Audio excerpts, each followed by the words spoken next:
उत्तराखंड के हल्द्वानी के हालात और एक तरह से इस देश के भी हालात जो बदलते जा रहे हैं, उसके बारे में हम थोड़ा-सा रोशनी डालने की कोशिश करेंगे। फिर बाकी साथी भी इसमें जोड़ेंगे।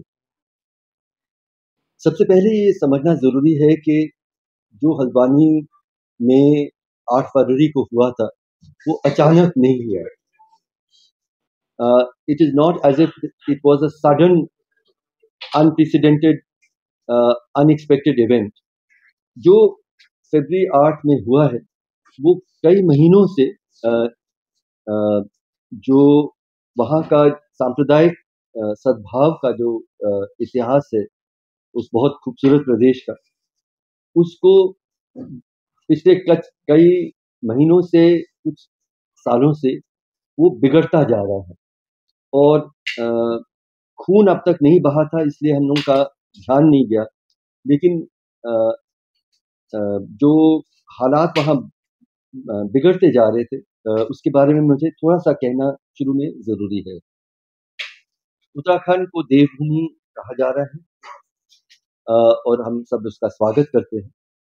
लेकिन देवभूमि का एक नया एक नया सोच राइट विंग हिंदुत्व ऑर्गेनाइजेशन और कुछ हद तक सरकार में बैठे लोगों का कि एक जैसे मक्का एक Holi land for the Muslims है, जैसे Vatican is a Holi land for the Catholics, ये लोग कहने लगे कि हिंदू धर्म का भी एक होली लैंड होना चाहिए और वो होगा उत्तराखंड। और उस होली लैंड का की जो डेफिनेशन वो सामने रख रहे हैं कि उस होली लैंड में फिर पीपल ऑफ मुस्लिम आइडेंटिटी को जगह नहीं रहेगी उस होली लैंड में। We must remember that Muslims form 14% of the population of Uttarakhand. एक सिग्निफिकेंट हिस्सा है उत्तराखंड के और एक सिग्निफिकेंट हिस्सा रहते हुए उस देश के उस प्रदेश के नागरिक हैं पूरे हकों के साथ। कई लोग पीढ़ियों से रह रहे हैं, कुछ लोग ज़्यादा रीसेंट माइग्रेंट्स हैं, लेकिन वहाँ रहते आ रहे हैं। तो अलग-अलग किस्म के जहादों की बात वहाँ शुरू हुई और यहाँ मुझे कहना बहुत साफ कहना ज़रूरी है कि इसमें प्रदेश के मुख्यमंत्री ने भी इन जिहादों के बारे में बार-बार ज़िक्र किया है, उसको एक लेजिटिमेसी दी है।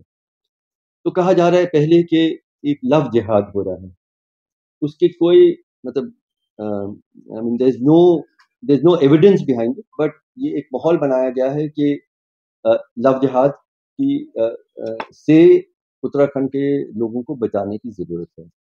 और कई बार प्रशासन की तरफ से भी कहा जा रहा है कि हम उसमें बहुत सख्त कार्रवाई कर रहे हैं।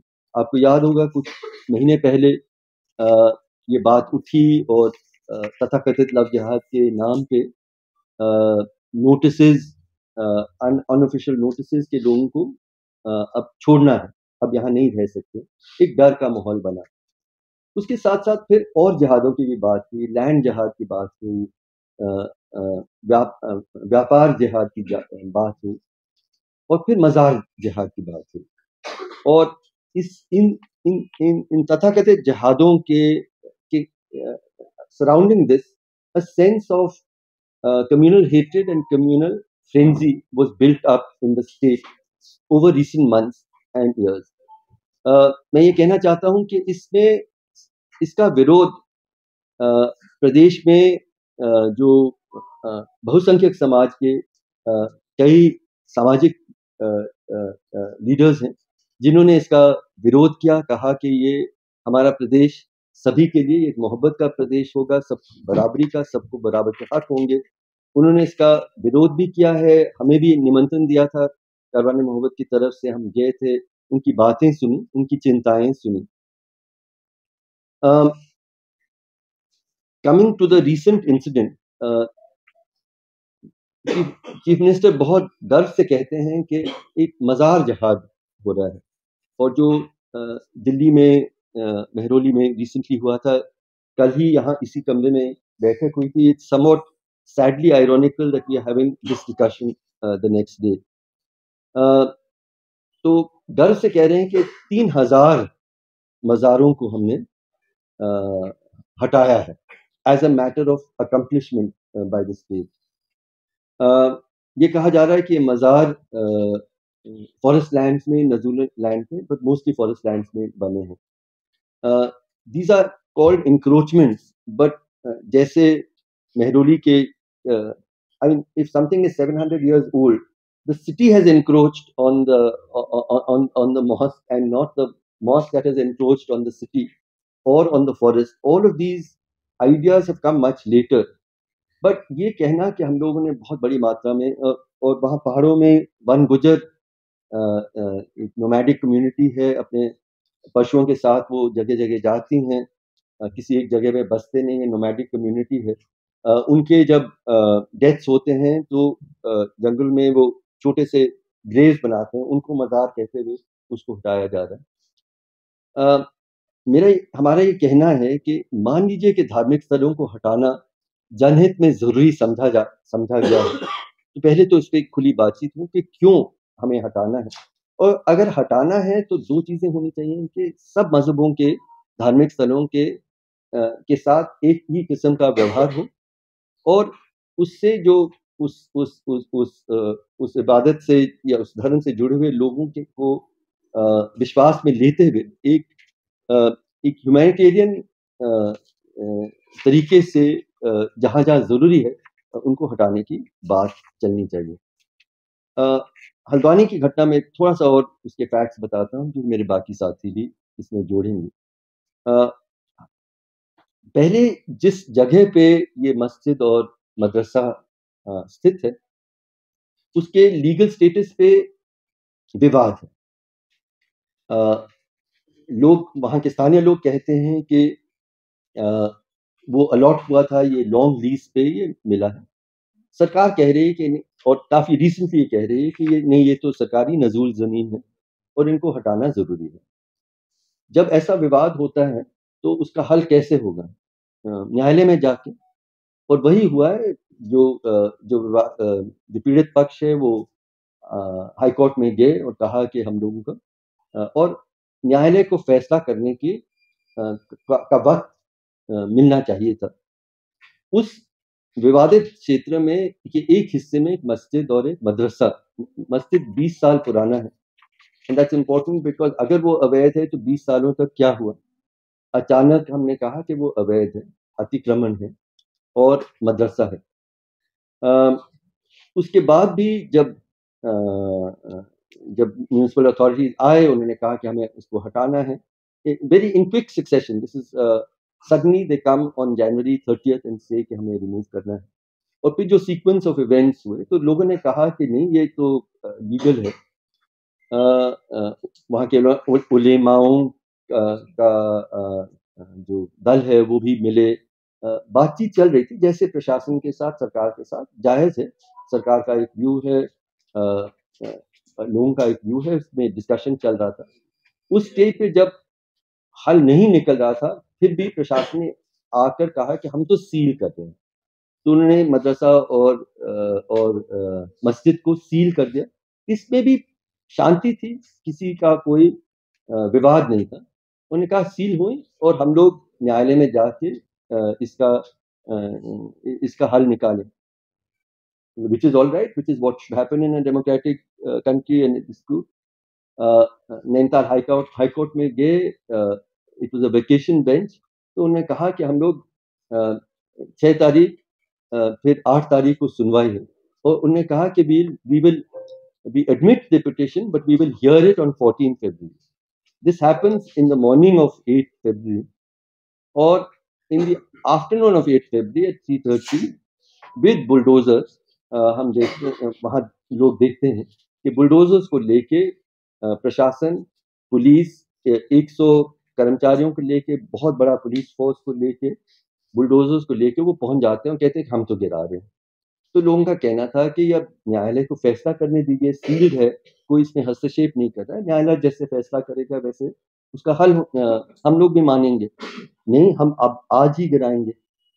एंड सो जो वहाँ की महिलाएं हैं वो सामने खड़ी हुई बुलडोजर के सामने. बहुत बुरी तरह से उनको पीटा गया. उसमें महिला और पुरुष के पुलिस दोनों शामिल थे, and things got more and more aggravated. और फिर उनको हटा के उन्होंने बुलडोजर्स चलाए और मस्जिद और मदरसा का जो स्ट्रक्चर्स थे उनको गिराया। लोग उत्तेजित हुए और पत्थरबाजी शुरू हुई। पत्थरबाजी में और दूसरी तरफ से पुलिस भी पत्थर उठा के वापस फेंकने लगे। So it was total chaos. लोग घायल हुए, पुलिस के पर्सनल भी घायल हुए, कुछ पत्रकार भी घायल हुए, और जो कर्मचारी इकट्ठा हुए थे बड़ी मात्रा में वो भी घायल हुए। This was an entirely avoidable conflict. It was an entirely predictable outcome. आप एक धार्मिक स्थल को हटा रहे हैं, मामला विवादित है, हाई कोर्ट उसको सुन रहा है, सील हो गया है, कोई उसका हस्तक्षेप नहीं कर रहा है। उसका एक तरीका होता है।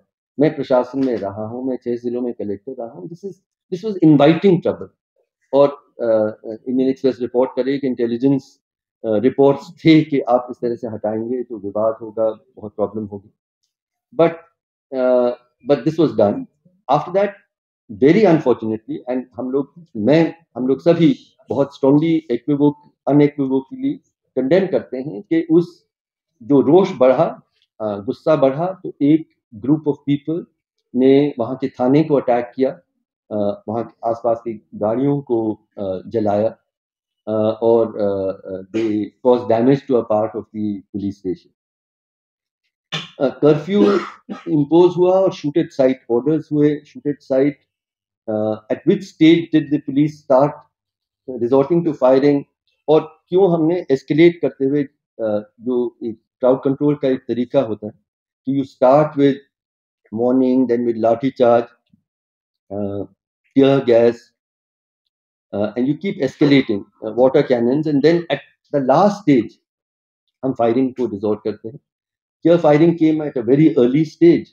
लोगों की जानें गई, and by all accounts, उसमें कई रिपोर्टर्स भी देखे हैं कि by all accounts they were passers by. लोग अपने काम से वापस लौट रहे थे, innocent people got killed. उससे स्थितियां और ज्यादा बिगड़ी। Curfew has been imposed. Curfew एक बहुत बड़े इलाके है, लगभग 1-1.5 लाख लोग हैं, मोस्टली वर्किंग क्लास के लोग हैं। इतने internet was completely shut off. Chief minister आते हैं, he speaks very strongly against the violence. He only meets the injured police persons. He does not go to the community which has been affected. उनके grievances का उनका जो दुख है वो नहीं सुन रहे हैं। हम लोग बहुत सारे फैमिली मेंबर्स से जो बातचीत हुई, वहाँ के लोगों की बातचीत हुई, उन्होंने कहा कि कर्फ्यू के बाद घर घर में जाकर पीटना, इंक्लूडिंग महिलाओं को पीटना, उसकी तस्वीरें भी हैं पुलिस के द्वारा, smashing everything inside the homes of the people, उनके और उनके गाड़ियों को तोड़ना, उनके हर चीज में एक किस्म का रेट्रीब्यूशन। और कहा गया है कि पता नहीं 200 करोड़ का नुकसान है जो हम लोग अब रिकवर करने जा रहे हैं। तो आखिर में बस यही कहना चाह रहा हूं कि जो हालात बने हैं, all of this was completely preventable and avoidable. क्योंकि सरकार मतलब किसी एक समाज का सरकार की सरकार नहीं है, सभी समाजों की सरकार है। सभी को इस देश के संविधान ने बराबर के हक दिए हैं, अपने जमीन पे स्थापित होने के लिए, अपने इबादत के तरीकों को फॉलो करने के लिए। अगर लगता है कि उससे and obviously there was no plan for that land, there was no immediate need for that land, because the chief minister now announces कि हम उस जमीन पे एक पुलिस स्टेशन बनाएंगे जहां मस्जिद है, और ऑलरेडी एक पुलिस चौकी वहां पे स्थापित हो गई है। This looks like एक you've almost like declared war on a segment of your citizens. एक जो पक्षपात है, एक जो इंसाफ, ये सिर्फ जरूरी नहीं है कि इंसाफ हो, लेकिन लोगों को महसूस हो कि इंसाफ हो। और जो भी प्रक्रिया है एक लोकतांत्रिक प्रक्रिया है, असहमतियों के रेज़ोल्यूशन के लिए भी तरीके हैं, कोर्ट्स हैं, पीसफुल प्रोटेस्ट के तरीके हैं। तो बहुत दर्दनाक स्थिति हमें मिली और मैं आखिर में तो यही कहना चाहता हूँ कि मुझे डर ये है कि is this the template of how we are going to go from state to state कि आप एक पीसफुल स्टेट में इस तरह का पोलराइजेशन जहाँ पे encouraged by the state administration reaches a point where it becomes violent, it becomes more and more violent और हम बढ़ते जाएंगे, हिंसा बढ़ेगी, नफरत बढ़ेगी।